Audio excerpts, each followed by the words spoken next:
Sahabat rumah belajar, pernahkah kalian dengar teman kalian ngomong, "You are the clever student in the classroom"?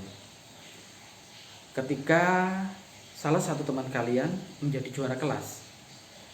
Berdasarkan kalimat ini, mereka sedang membandingkan siapa yang paling pintar di antara murid dalam satu kelas. Membandingkan sesuatu hal di dalam bahasa Inggris dinamakan comparison degree. Wah, apa itu comparison degree? Yuk kita cari tahu.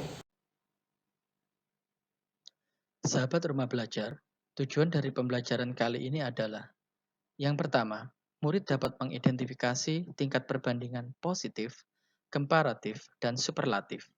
Sedangkan tujuan pembelajaran yang kedua adalah murid mampu menerapkan tingkat perbandingan dalam kalimat. Sebelum kita membahas lebih jauh, ada baiknya kita terlebih dahulu paham pengertian dan fungsi comparison degree. Comparison degree merupakan istilah dalam grammar bahasa Inggris untuk menunjukkan perbandingan.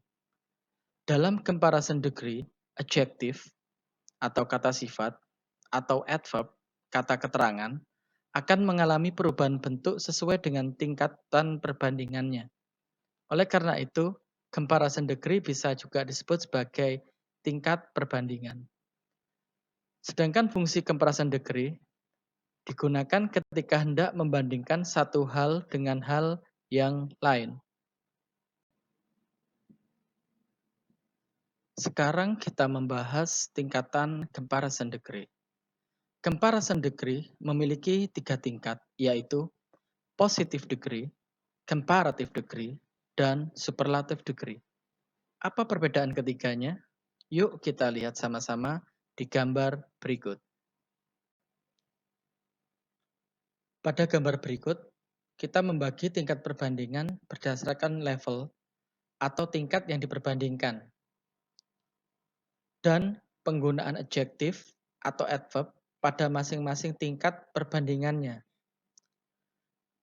Dari level yang dibicarakan, positive degree membicarakan tentang level yang sama atau sebanding dari dua benda atau orang. Comparative degree membicarakan tentang sifat lebih dari salah satu dari dua benda atau orang. Sedangkan superlative degree membicarakan sifat paling di antara 3 atau lebih orang maupun benda. Untuk penggunaan adjektif atau adverb, positive degree tidak mengalami perubahan bentuk. Untuk comparative degree, adjektif atau adverb ditambahkan er atau more jika lebih dari satu suku kata. Sedangkan superlative degree ditambahkan est atau most jika lebih dari satu suku kata.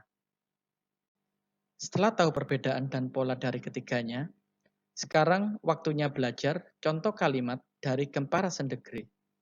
Yuk kita bahas satu persatu. Yang pertama, tingkat perbandingan positive degree. Pada positive degree, kedua hal yang dibandingkan berada di level yang sama atau sebanding. Oleh karena itu digunakan pola as ditambah adjektif atau adverb ditambah as. Misalnya, Aska is as clever as Brandon. Memiliki arti Aska sama pandainya dengan Brandon. Yang kedua, tingkat perbandingan comparative degree. Pada comparative degree, salah satu dari kedua hal yang dibandingkan memiliki sifat yang lebih dibanding hal yang lainnya. Oleh karena itu digunakan pola adjektif atau adverb ditambah er atau more jikalau adjektif atau adverb lebih dari dua suku kata. Misalnya, a buffalo is bigger than a sheep. Memiliki arti seekor kerbau lebih besar daripada seekor domba. Terakhir, tingkat perbandingan superlative degree. Pada superlative degree, hal yang dibicarakan memiliki sifat paling di antara yang lainnya. Oleh karena itu, digunakan pola adjective atau adverb ditambah est atau most ditambah adjective atau adverb jika adjective atau adverb memiliki lebih dari dua suku kata. Misalnya, Eiffel Tower is the highest monumental building in the world. Memiliki arti Menara Eiffel adalah bangunan monumental tertinggi di dunia. Gimana sahabat rumah belajar? Sudah paham kan sama comparison degree? Nah, sahabat rumah belajar, jika ingin memperdalam lagi tentang materi comparison degree, kalian bisa langsung meluncur ke portal rumah belajar yang bisa diakses melalui browser di PC atau smartphone kalian dengan alamat belajar.kemendikbud.go.id. Atau kalian juga bisa mendownload aplikasi Rumah Belajar di Play Store pada smartphone berbasis Android. Di Rumah Belajar, nggak cuma materi tentang comparison degree aja, tapi ada banyak materi lainnya yang dikemas secara menarik dalam bentuk video pembelajaran.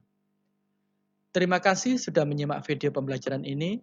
Sampai jumpa di video pembelajaran yang lainnya. Tetap semangat, salam Rumah Belajar.